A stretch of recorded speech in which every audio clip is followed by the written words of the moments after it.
muito boa tarde. Obrigada a você que nos assiste do Brasil, de fora do Brasil, de qualquer lugar desse mundo. Muito obrigada pelo seu carinho e pela sua audiência. É um prazer ter você conosco aqui no nosso programa. Hoje a gente fala um pouquinho sobre comportamento possessivo e ciúmes doentio. A gente viu recentemente o que aconteceu no estado de São Paulo, em São Bernardo, quando uma jovem, provavelmente por ciúmes, uma mulher, atacou o namorado, eles brigaram e em seguida ela atropelou várias vezes até matá-lo. Que situação, né? Tudo indica que o crime aconteceu de fato por ciúmes e é por isso que a gente vai falar sobre essa possessão.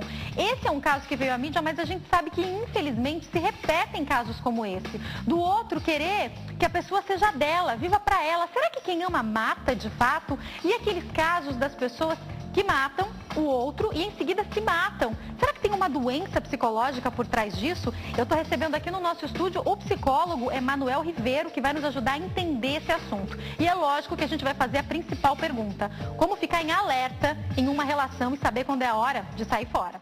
Agora a gente vai bater papo sobre assunto sério. Eu estou recebendo aqui no nosso estúdio o Emanuel Ribeiro, que é psicólogo, e a gente vai falar sobre comportamento possessivo e ciúmes doentio. Tudo bem, doutor? Tudo bom, Jaqueline? Prazer recebê-lo aqui, viu? Muito obrigado. Doutor, vamos entender um pouquinho. É lógico que recentemente esse caso que aconteceu agora na mídia chamou muito a nossa atenção. Eu li a matéria, eu estava até assistindo um pedacinho dela agora há pouco.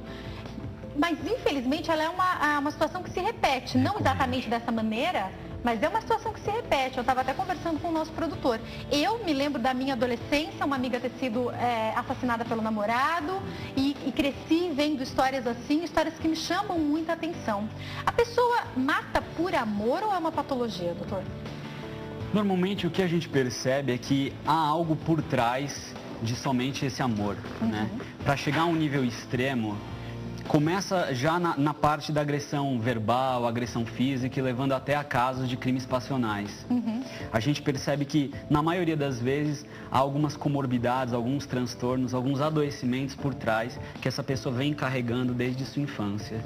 Eu queria entender, doutor, isso também não pode ser reflexo dessa sociedade um pouco doente que a gente tem hoje? Porque eu percebo, e aí eu não estou falando só de relacionamentos possessivos, mas de um modo geral, a gente ouve muito falar isso, né? Que o outro é a sua metade, que o outro tem que fazer você feliz, que...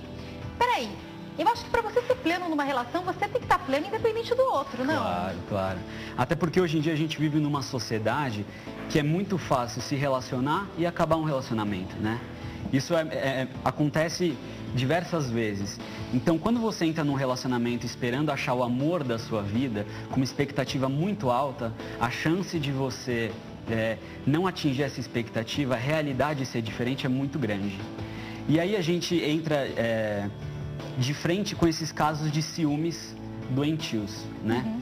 Que são ciúmes nos quais as pessoas elas acabam modificando um pouco a realidade, né? Porque o ciúmes é uma emoção normal do ser humano. Todo mundo sente em algum momento, né? Isso, perfeito.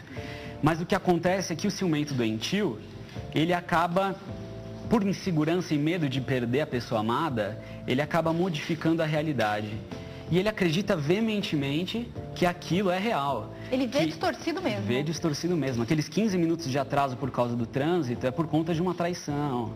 E aí começa a mexer em celular, redes sociais e assim vai. Essas situações, essa história de vasculhar a vida do outro, de ter todas as senhas, de entrar em todas as redes sociais, de ligar no trabalho 1 milhão de vezes, isso alimenta ainda mais esse ciúme. A pessoa, ela consegue imaginar um ciumento normal. Ele que escolhe se ele vai alimentar mais esses ciúmes ou se ele vai dominar esse sentimento? É exatamente isso. É difícil das pessoas entenderem isso porque não vem dessa forma, né? Mas o ciúmes normal, ele é algo específico, né? Às vezes acontece uma situação, um flerte que aconteceu em algum momento. Então, ele existe dentro da realidade, né? Que às vezes, nos casais, acho que maduros, se torna até uma brincadeira. Às vezes você está no restaurante, passa uma mulher, olha, você fala, que ela te olhou? Vem cá, vem cá perto de mim. Isso é uma brincadeira, passou, não vai dar em briga, né? Isso, um ciumento patológico poderia alimentar algo muito pior, né? Poderia chegar a casos mais extremos. Até porque, quando a gente pensa em alimentar, quando o ciumento patológico ele chega e pede para verificar o celular, as redes sociais, ele fala, você só pode sair com esse tipo de roupa, com esses amigos, aí já é um sinal de alerta, né? Que a relação está desandando. E se você acaba respondendo a esses pedidos do seu companheiro, você acaba reforçando todo esse comportamento. Doutor, há quem diga, eu sou ciumento porque o outro dá motivo. Isso existe de fato? Eu acho que existem pessoas que... Eu acredito que existem pessoas que se sentem valorizadas por meio dos ciúmes, né? Então elas falam, ele sente ciúmes de mim é porque ele me ama, é porque eu sou importante para ele. Então fica um ciclo... De alguma maneira alimenta, exatamente, exatamente. Mas isso já foge de um padrão normal do que é o ciúmes, né? Já é uma relação que começa a ter alguns sinais de desgaste, de algumas dificuldades que estão surgindo por aí. Essa pessoa que vai ter esse ciúme patológico dentro de uma relação com o seu namorado, com o seu cônjuge, ele provavelmente já vem de um histórico de ciúmes, de repente com os pais, com os amigos, ou não necessariamente? Perfeito, perfeito. A gente costuma ver bastante modelos parentais, né? Então, pais que muitas vezes discutiam muito em casa, se agrediam verbalmente, se agrediam fisicamente. Então, a gente passa a acreditar que tudo isso é algo normal. A gente banaliza esse tipo de comportamento, né? E aí, a partir disso, a gente acredita que viver dessa forma é correto. A criança absorve aquilo, por exemplo, exatamente, né? E até por outros relacionamentos que nós vivemos em algum momento e podem ter desgastado o que a gente acredita de um relacionamento saudável, né? Você está falando, doutor, quantos casos a gente vê de pessoas que foram traídas, eram até normais. Aí quando elas entram numa outra relação, elas ficam paranoicas, achando que essa pessoa que está com ela agora vai trair também, mas essa pessoa não vai fazer isso, né, doutor? Exatamente. A gente acaba passando, né, todo esse histórico que a gente tem para frente, para os próximos relacionamentos. Por isso que é importante sempre ter um diálogo aberto dentro do relacionamento, né? Porque quando a gente fala em ciúmes normal, ele é algo que ele consegue ser resolvido, né? Por meio de uma conversa sincera, uma conversa aberta. Mas a partir do momento que a conversa já não está mais dando conta disso, aí é hora de procurar ajuda. E eu queria te falar, doutor, eu quero saber daqui a pouco sobre ajuda para os dois, tanto para quem está numa relação sofrendo com o outro que é ciumento, quanto para o ciumento, que também precisa de ajuda. Mas eu queria entender uma coisa, dos casos que eu conheço, assim, que são de perto, de pessoas que tiveram uma relação que deu problema, como eu falei, dessa jovem que acabou morrendo porque o namorado assassinou e em seguida se matou, essa é a lembrança da minha adolescência. E outras histórias que eu conheço ou que eu li, geralmente já aconteceu algum tipo de agressão antes. Então, a pessoa não agiu da maneira como o outro queria, e daí vai lá, bate, empurra, xinga. Esses sinais de desrespeito já não são sinais de uma tragédia anunciada, talvez, doutor? Com certeza. É aquilo que a gente conversou um pouco antes.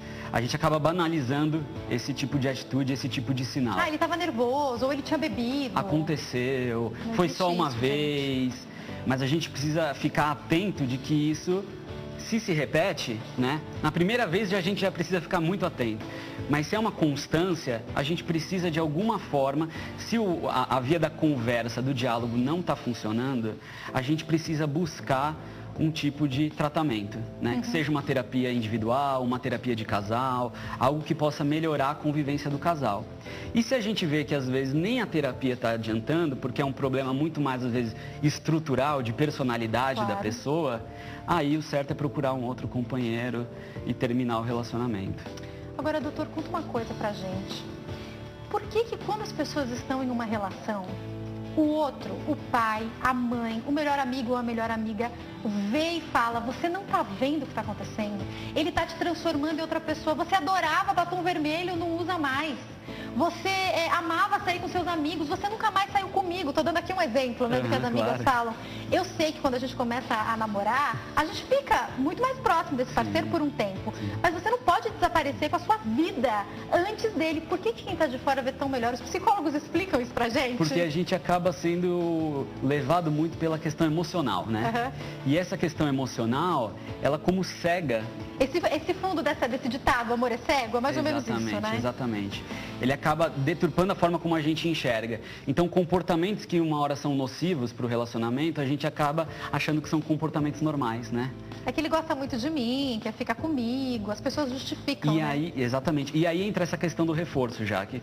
Porque muitas vezes ele ser assim comigo faz a minha autoestima ficar lá em cima. Então eu me sinto bem, me sinto à vontade, me sinto amado e não percebo que isso está indo para um caminho errado. Perigoso, né? Doutora, a pessoa que vai ter esse ciúme patológico ou essa possessão, essa posse do outro, ela demonstra no começo da relação ou tem gente que só vai perceber isso às vezes depois que se casou? O que o senhor vê na maioria das vezes? Eu acho que atualmente, por conta dessa era da tecnologia, mídias sociais, WhatsApp, eu acho que fica muito mais fácil da gente pegar esses sinais, né? Eu acho que tem pessoas que, num primeiro momento, escondem um pouco a forma como agem, como são no relacionamento, para poder conquistar e encantar.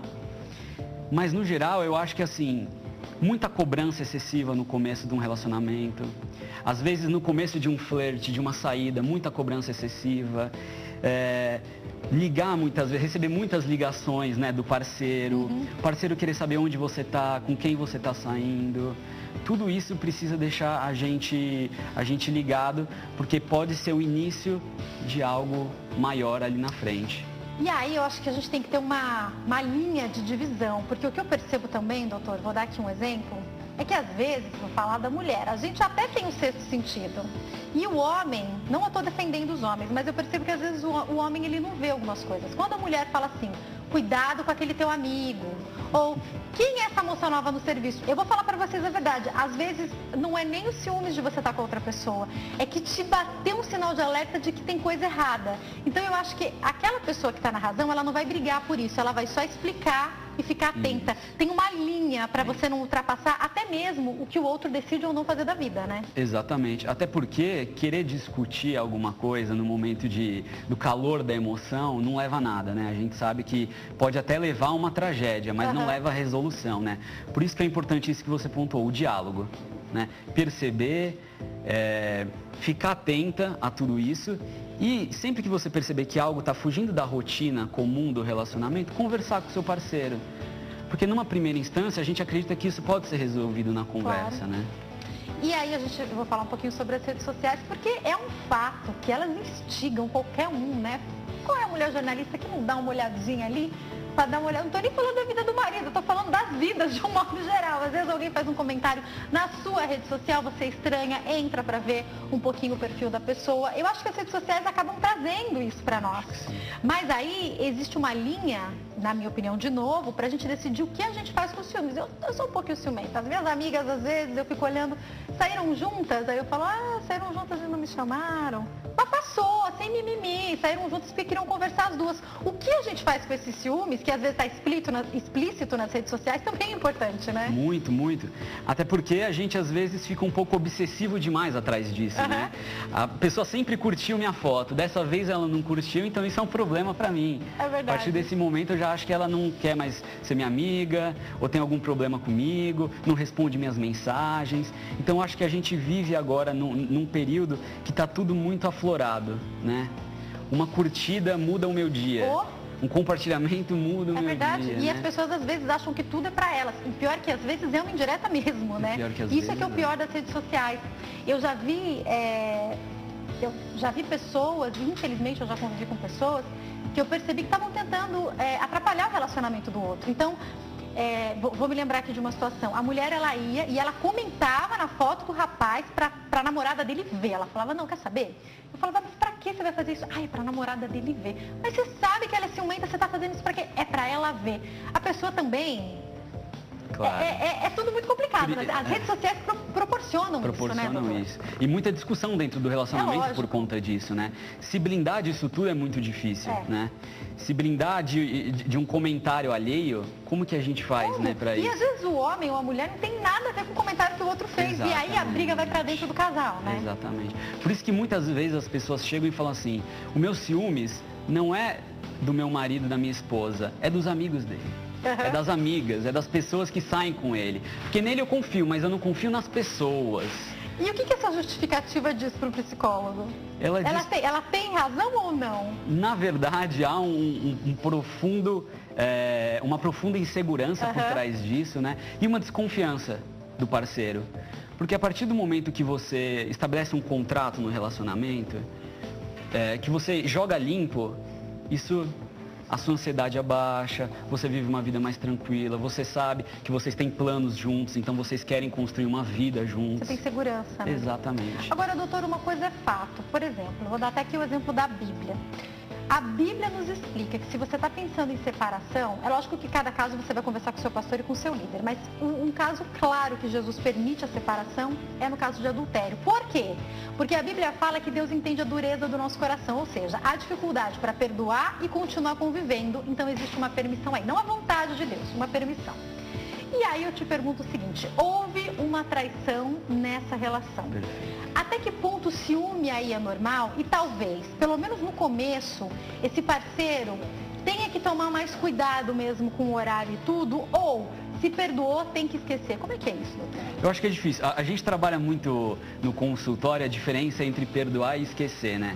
Perdoar não é você esquecer. As pessoas chegam querendo esquecer o que aconteceu. E esquecer a gente não consegue. Isso faz parte da nossa história de vida. Você vai Exatamente. A gente precisa aprender a lidar com isso de uma outra forma, né? E aí a gente pode criar estratégias para lidar com isso.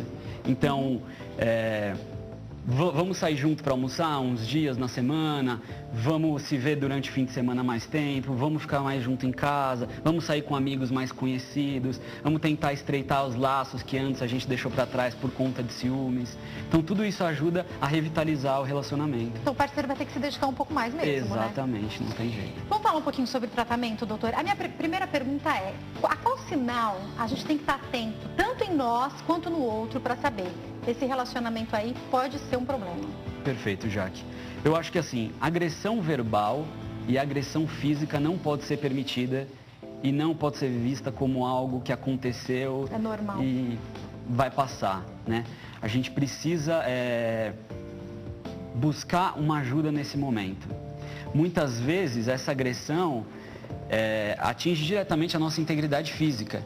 Então, nesse momento, é importante até que a gente chegue a procurar autoridades para nos ajudarem, se a gente não sabe como agir nesse momento. E aí entra o tratamento da terapia. Porque a terapia, ela visa muitas vezes desenvolver autoestima, autoconfiança, né? Mudar estratégias, rever como que a gente pode mudar esse relacionamento. E muitas vezes as pessoas que passam por momentos de ciúmes muito fortes, ciúmes doentio, elas têm uma autoestima muito baixa. E por isso que elas precisam do outro, por isso que o outro é tão importante. Agora, doutor, o que algumas pessoas relataram desse caso que aconteceu recentemente é que depois de atropelar e o rapaz estava debaixo do carro, parece que ela falava algo do tipo, não, deixa ele aí, ele merece mesmo. Se vê que ela ainda estava com muito ódio naquele momento. E aí eu te pergunto, com exceção de algumas patologias, né, específicas, a pessoa ela pode ter esse surto momentâneo? Se talvez houvesse, é que a gente não vai estudar especificamente o caso dessa moça, mas se talvez tivesse um tratamento, uma terapia, um medicamento, antes, um tratamento, poderia ter evitado essa situação? Acho que com certeza. É difícil a gente tentar diagnosticar o que ela tinha, Se né? tinha uma psicopatia, é uma alguma outra coisa história, por trás, né? exatamente. Mas... Pensando assim de um modo geral, né? Isso, é importante a gente ver que pode haver algum surto, alguma coisa que foge do controle, por ser levado por esse lado emocional muito forte. E aí no momento a pessoa às vezes passa de uma agressão física para uma agressão verbal e até para um crime, né? Então é importante a gente sempre focar no relacionamento, na conversa aberta e tentar ao máximo, tentar resolver esses pequenos entreveros, porque nesse caso a gente percebe que eles já vinham de idas e vindas, términos, eles voltavam, então o relacionamento já estava desgastado, eles devem ter talvez ignorado os sinais. Doutor, em alguns casos, o senhor, como psicólogo, indica também a procura de um psiquiatra e um medicamento, e eu complemento a pergunta para finalizar. Em alguns casos, o ideal é essa pessoa ficar sozinha um pouco para se tratar? Com certeza. O tratamento médico é muito importante e aliado à psicoterapia fica muito mais potente. É uma forma fantástica de tratamento. Porque muitas vezes é exatamente o que você pontuou. Existem personalidades por trás que precisam ser estabilizadas, né? Sobre ficar sozinho, eu acho que dependendo do momento, eu acho que o relacionamento pode estar desgastado a ponto de precisar haver uma separação momentânea. Mas no geral, Eu acho que o tratamento, por ser um tratamento para ambos, na maioria das vezes, Claro. tanto a pessoa que está sofrendo casados, quanto né? o ciumento, exatamente. Tem filhos, tem família. Eu acho que é uma construção que pode ser feita em conjunto, com salvas exceções. Se um só quiser procurar ajuda, não ciumento, por exemplo, que está sofrendo com ciúmes do outro, já é um começo, doutor? Já, é um grande começo, é muito importante isso. Até para aprender a lidar com seu companheiro. Porque às vezes você ama, né? Agora, tome cuidado com as tragédias anunciadas, se está todo mundo falando, se a família está falando, às vezes até o pastor falou, fique atento aos sinais, procure ajuda, que daí até o psicólogo vai poder te orientar, né, doutor? Exatamente, exatamente. Muito obrigada, Obrigado, viu? Foi um prazer te receber aqui. Quem quiser entrar em contato, tem o site www.oconsultorio.com. Isso mesmo. www.oconsultorio.com. Obrigada mais uma vez, uma ótima tarde.